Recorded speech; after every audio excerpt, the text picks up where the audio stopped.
This is a series of talk on Introduction to Vedanta. We start with a prayer.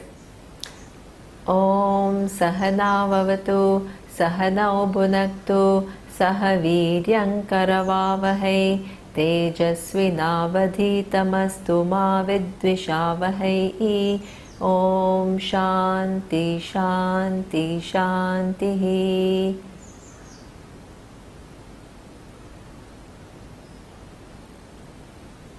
Let us see briefly the meaning of this prayer that we just did. It is a prayer done by both the teacher as well as the student at the beginning of the study. Both are praying. What are they praying for? Sahana Vavatu. Avatu. Avatu means protect.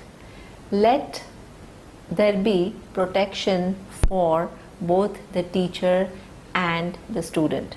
Okay, we need protection because anything can go wrong at any given point in time. So in order for the study to be successful, you have to ask for the unknown variables which can interfere in this learning to be in your favor.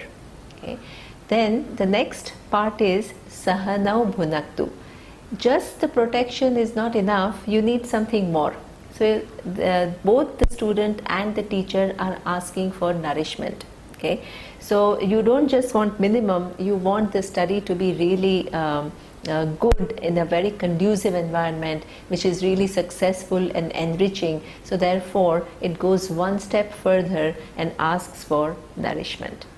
Then it says, let the study, as a result of protection and nourishment, what happens?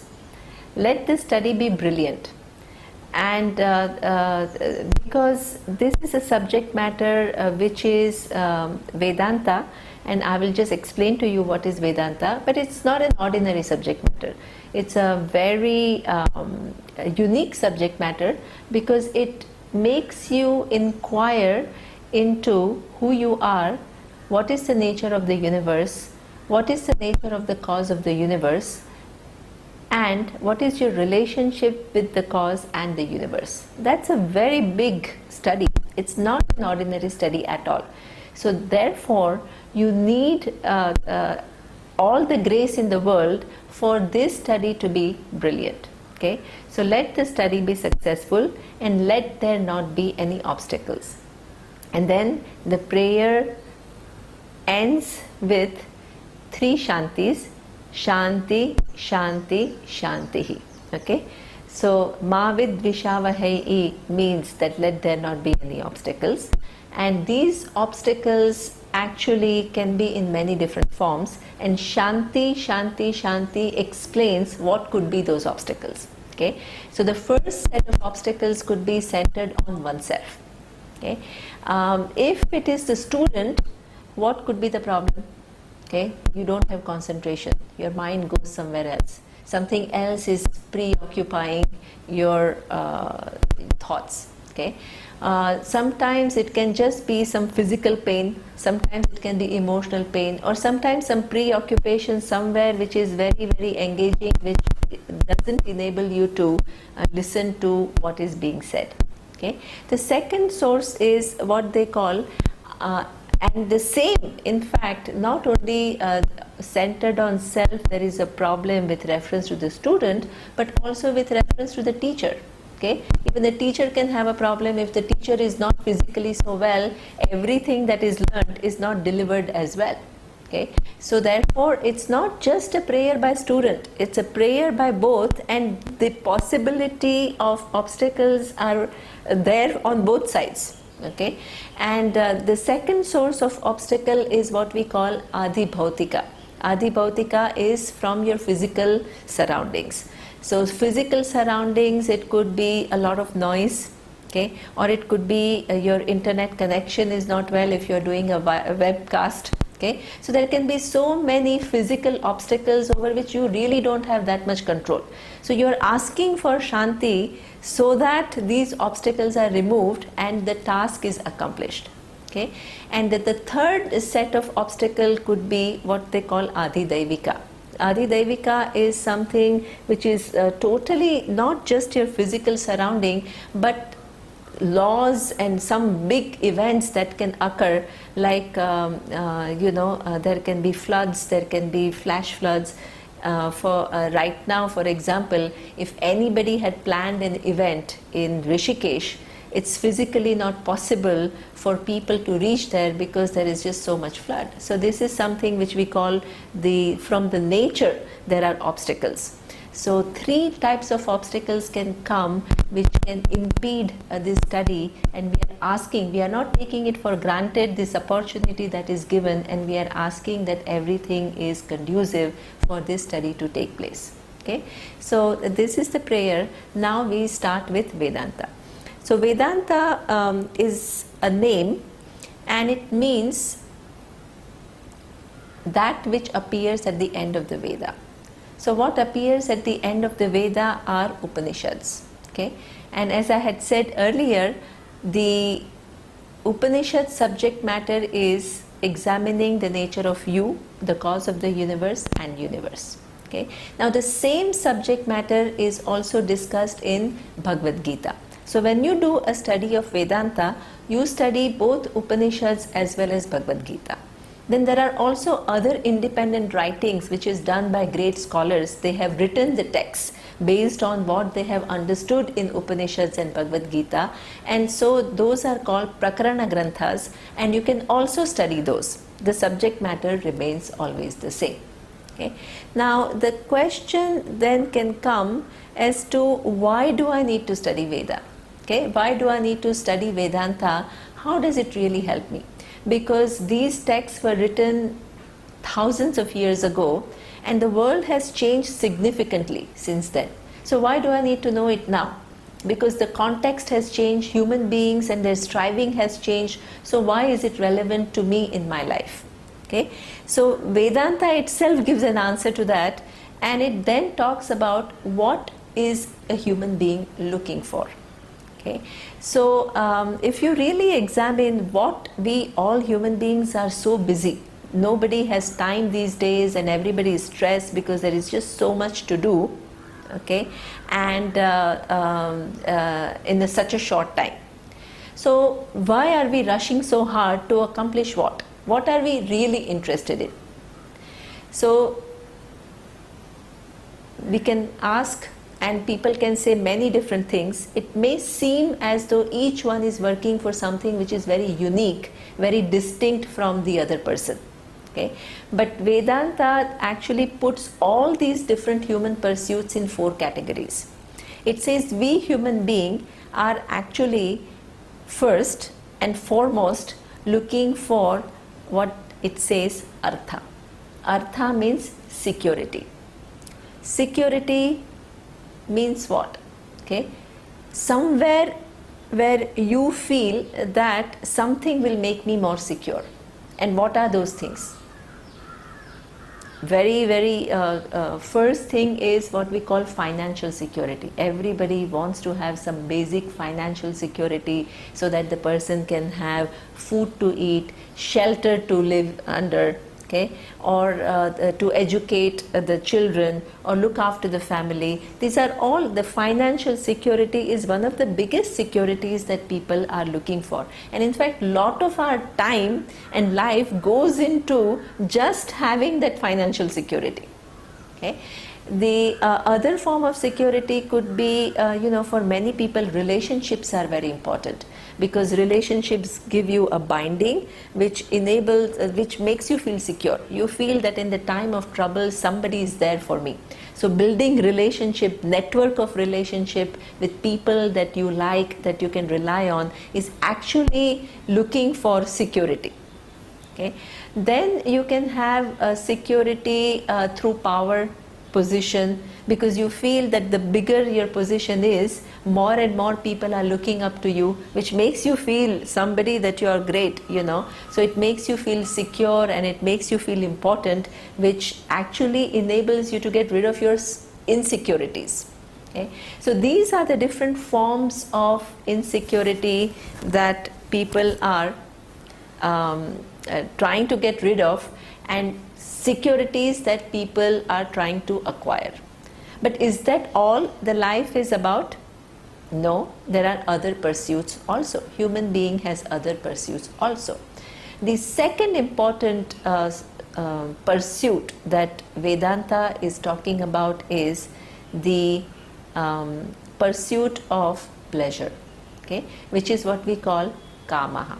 So the first is artha, the second is kama. What is kama? Sources of pleasure. Sources of pleasure means that there are so many different sources of pleasure. Let's say you have sports, and sports, again, it really depends which sport, because if you're in India, cricket is a big thing, but if you're in Europe, then it is soccer and tennis, right? And even within Europe, each one will have their own preference, and in India, people will have different preferences. Okay, so you have this sports, and sports industry is something which is a huge industry, and even within this industry, so many new things come up. Initially, everybody started with reference to cricket. You started with a 5-day test match. Then that was too boring, because that everybody got bored, and that okay, now they were looking for something new. Okay, then they started with 1-day matches. So 1-day match is only 50 overs, and then it all gets over by each team, and it gets over in 1 day. Then people wanted something more exciting, so then they came up with 2020. Okay, then you had all these private companies floating around creating teams which are cross boundary teams, and then changing the game completely. Okay, so you have this pleasure is not an ordinary thing. Okay, so this is just within the bracket of sport. Then within that cricket, so many different forms evolve. Okay, and then in each game you have so many different varieties and variations to keep people entertained. Okay, now this is only one source of entertainment. Then you have a huge industry of film industry. So you have Hollywood, you have Bollywood, you have all kinds of European film industry. So that again is something which is a multi-million-dollar industry to keep people entertained, to engage people in pleasure. Okay, so that is a human pursuit, and in fact so many people are working to keep you amused. Okay, and nowadays you have so many new sources of pleasures evolving. Spa industry has become a huge thing. Few years ago nobody had heard of spa. Okay, now people go and chill out for a while, and they do some massage, some sauna, some feeling good things in a beautiful environment, and then that is what you call the spa industry. Okay, so these are all the different venues, and all the time people are looking for new ideas.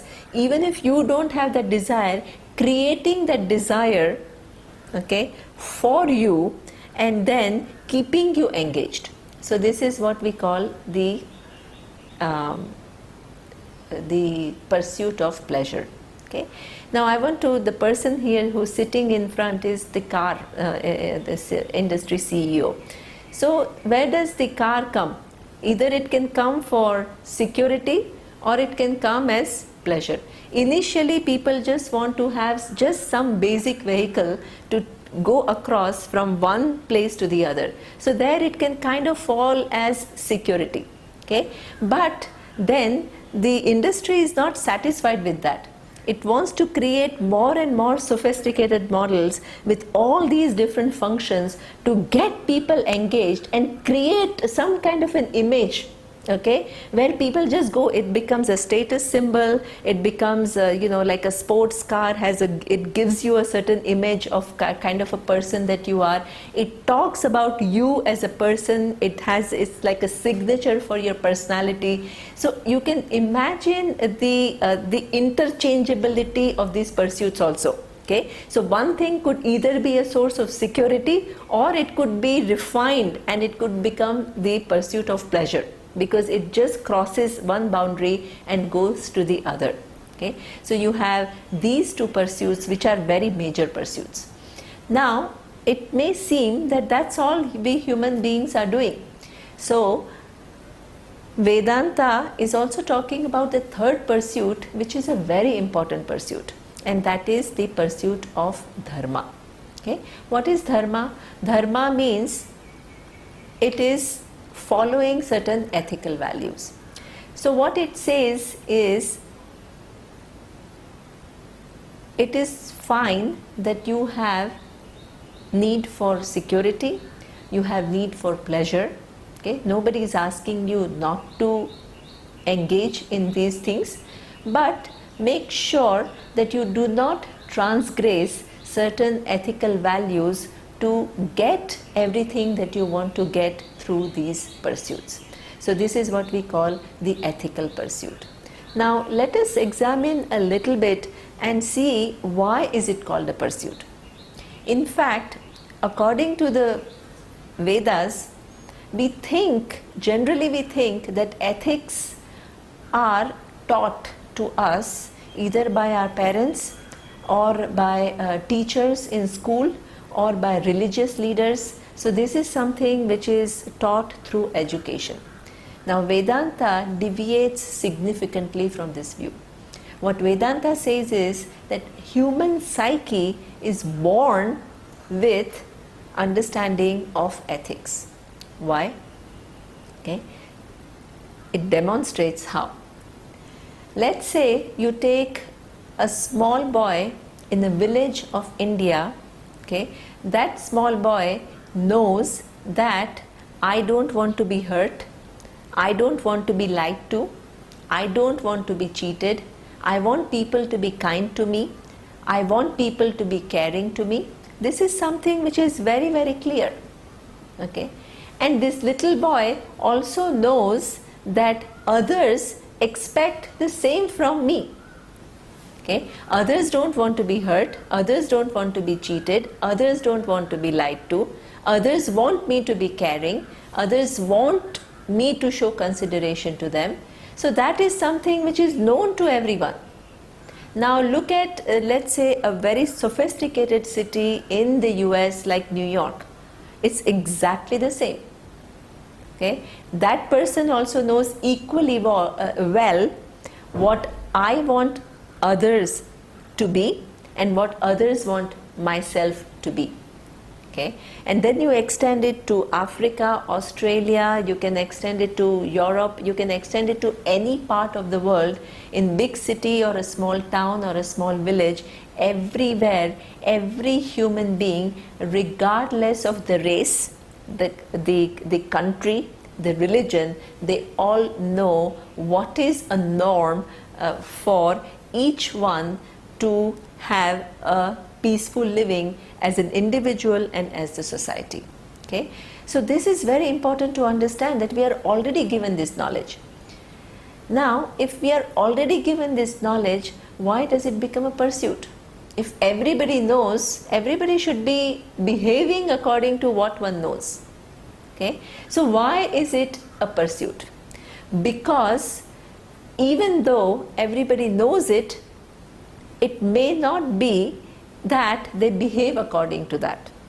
Okay, so nobody can say that one has never lied in one's life, or one has never hurt anybody in one's life. Nobody has, it's true, really. So that means that each one of us, right, have faltered somewhere or the other. And why? Why does that happen? Okay, because the value of value is not well assimilated. Somehow there is some inner pressure which impels me to behave in a certain manner that makes me go against certain values that I understand to be the right thing to be done. Okay, so Vedanta says that you have to grow to be a person who understands what is the loss. Okay, if I go against the value, that particular topic I will take on later. What is the value of values? I will discuss later. But it becomes a pursuit. How is it a pursuit? Is to know the value of values. And then Vedanta also extends this pursuit of dharma to something more. it says that not only you have to pursue value of values to live a healthy, non-conflicting life, but what you do today has implications for future. Okay, so that means if you do some good acts now, you will not only have good result maybe 5 years from now, 10 years from now, 15 years from now, you don't know when, okay, but also hereafter. According to the vision that there is no end of human being when the body goes away, or when you so-called, when there is a death. Okay, so the pursuit of dharma also includes going to doing good actions and experiencing the result of those actions, not only here but hereafter.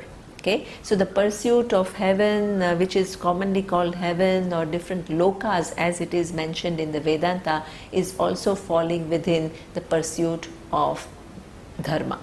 Okay, now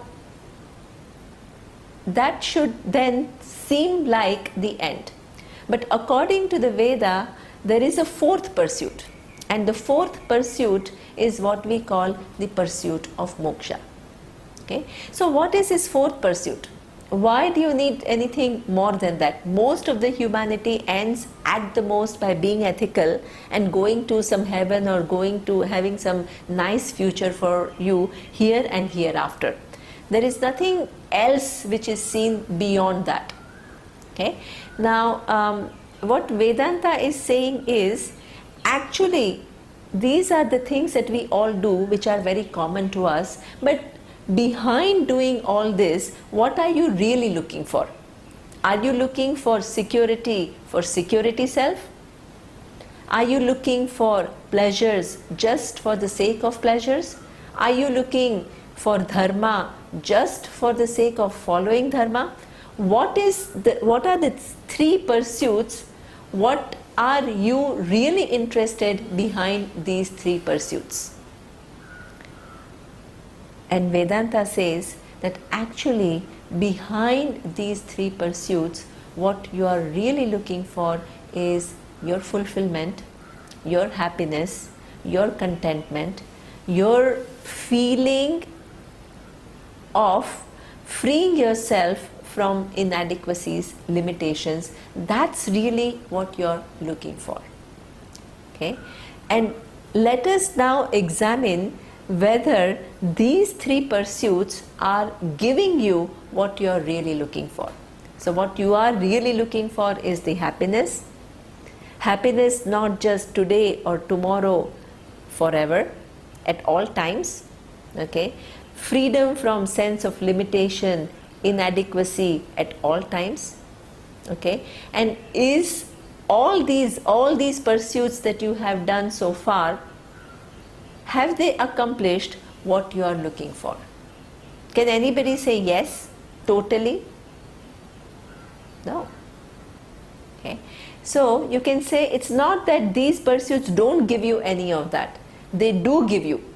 Because they give you, you conclude that I want to have more of that, so that money gives you some form of security, some pleasures give you some kind of happiness. It's true. Okay, if they did not give you anything, you will never pursue it, because a human being is an intelligent being. So they will not do things which are totally unconnected. So they give you what you are looking for, but they don't give you totally. And then your conclusion is, if I get more of that, then I will have more of this happiness. I will extend that happiness, okay, by having more of this. So the whole lifetime goes in having more of this, more of security, more of pleasure, more of dharma, because you think that that will solve the problem. But at the end of the life, nobody is fully able to accomplish what one is looking for. Okay? Neither in the past people were able to accomplish, nor in the present people are able to accomplish, nor in the future the people will be able to accomplish. Within the same paradigm, having more of a given thing is not a solution at all. Then I have to ask myself, if these three are not able to give me what I am really looking for, and I cannot give up that desire to be free, completely free from sense of wanting, sense of inadequacy, then what is the solution? Okay. Vedanta goes one step more and says that there is a solution. But the solution is of a very different nature. Okay. It's a total different vision of who you are. It's the pursuit of what we say moksha. Pursuit of freedom, okay, not through artha, dharma and kama, but somehow directly the pursuit of this freedom. This is where you enter what we call the spiritual world. In the spiritual world, like in the other world, what that I talked about, there are many options. Just for security, I gave many options. Money, power, position, relationships, right? Pleasures, sports, movie, DVD, spa, there are many options. Okay. In this so-called spiritual world also, there are so many different options. Somebody is talking about meditation, somebody is talking about energy flow, somebody is talking about some movements which are martial art related movements. Somebody is talking about doing some pranayama, yoga. So there are so many things in offering. In fact, if you open a spiritual magazine, okay, in the US where spirituality is a big thing, you'll have thousands of things, different people promising different things, okay, in the name which all starts within, which falls within the bracket of spirituality. So now what will you choose? What is good? What will accomplish what you are really looking for? Okay. In order for you to decide, Vedanta gives you a very potent logic. It says that if you are basically a limited person, okay, then anything that you do through your action is going to give you a limited result. Okay. So a limited person performing a limited action, getting something limited as a result, cannot be free from limitation. It's impossible. Okay. So what you are looking for is complete freedom from limitation, and what is the problem is you are limited and you are taking all the limited things with your limited effort. So there is no solution. If you look at the spiritual world and you apply the same logic, if it starts with I am limited and taken as a fact, and I am going to do some practice, let's say of meditation, which is also limited in the sense that you are going to do it for half an hour, 45 minutes, 1 hour every day, okay, which will have a result, very good result, but again it will be a finite result. Okay, so three finite things cannot produce freedom from limitation. Okay, so therefore any spiritual pursuit that you do which assumes that you are limited and you have to do something limited to get a given result is again not going to give you what you are looking for. Okay. So then what is the solution? The solution is that you are already free from any form of limitation. Because what is your intrinsic nature cannot be given up. If a sugar is sweet, it cannot give up its sweetness. If salt is salty, it cannot give up its saltiness. You can reduce the saltiness by increasing some other ingredients, but you cannot totally give up, right? So similarly, if I am basically limited, no matter what I do, whether it is within this category of material or spiritual, nothing is really going to solve my problem. So the only solution is that I am already free. And that is exactly the vision of Vedanta, that you are already free from all forms of limitation. Now the next question comes, and this becomes then the pursuit of moksha. Pursuit of moksha then becomes that I need to know my own nature as already free from all forms of limitation, okay, because that is the only solution to my seeking, which is never ceasing, okay. Now anybody can ask, to know the nature of oneself, why do we need the texts, Upanishads, Bhagavad Gita? How can the study of the text give the knowledge about what is the nature of I? So here you are made to see one very significant thing, that whatever that I know in this world is through my perception and perception based inference, okay. So the perception can be gained through eyes, through ears, through nose or whatever. So we have sense organs which actually report different things in the world, and then the mind processes it and then gives you the knowledge. So basically the sense organs operate within the world of objects, okay. Then we have something called Sakshi Pratyaksha. Sakshi Pratyaksha means witness perception. Not only we use our sense organs to know the objects of the world and use our reasoning to infer about the presence or absence of a given thing, but we also use witness perception, which is, for example, my emotions, how I'm feeling now. It's known to me, not using my eyes or my ears, but it is something which is going on in my mind, okay. So this is what we call witness perception. But that is also a perception. A thought of sadness has occurred and I come to know about it. A thought of anger has occurred and I come to know about it. So this is what we call witness perception. And thought is again an object. I objectify whatever is the subject of my thought, okay.